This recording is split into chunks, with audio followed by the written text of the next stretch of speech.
Department is now investigating Hillary Clinton's emails and the Clinton Foundation. These kinds of probes were shut down in 2016 for lack of evidence. My panel is back with me, and Jen, I promised you could go first. So the floor is yours. Sure. Well, two things. I think that the suggestion this is some Trumpian DOJ rush to judgment, I think, is not correct. I think no one would accuse Attorney General Jeff Sessions of rushing to judgment. If anything, I'll accuse him of it. If anything, Republicans like myself think he's been a little slow to act. He's been slow to get involved. So I don't think this is some sort of rush to judgment here. Secondly, I don't think this is, some New York field office at the FBI in the pocket of Donald Trump going after the Clintons. You have several reports that say there are FBI agents in Little Rock, the hometown of the Clintons, sniffing around issues such as, did the Clintons abuse their tax-exempt status? Did they participate in a pay-to-play scandal?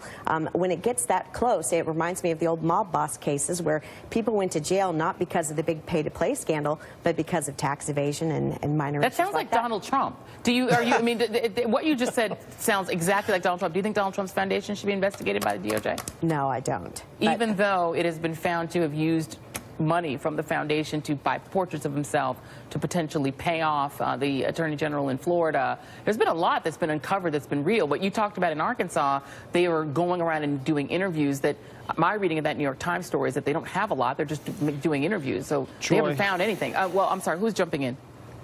Me, Joe. Joe. May I? I can't see you. Go. Yeah, I mean, look, you know what's happening in Arkansas is they've appointed a crony of Mike Huckabee as the interim U.S. attorney. And he's pretending to investigate this. And, they will find nothing there. I'd like to, make a wager with Jen, any amount you want, that any criminal charges ever filed against the Clinton Foundation or anybody associated with it. What do you say? Let's go right now. Let's do it. I'm not like Mitt Romney. I don't have $10,000 to lay down on a bet, but we can come back on the show what would you bet? Settle that. Tell me, you want to bet that there'll be somebody criminally indicted in the Clinton Foundation. You're going to say that now? Look, I think when there's local FBI agents, there are folks familiar with the investigation said that they were asking substantive questions, the likes of which they had not seen before. What folks? You have to say what folks. This is according to the New York Times report. Can we pull up the New York Times report and I'll read it? Just somebody print it out for me and we'll bring it back over here. So if we could just get me a copy of that New York Times report and I'll just read it on the air. And we'll table that until I can get the report and read it. Tim O'Brien, this is the tit for tat.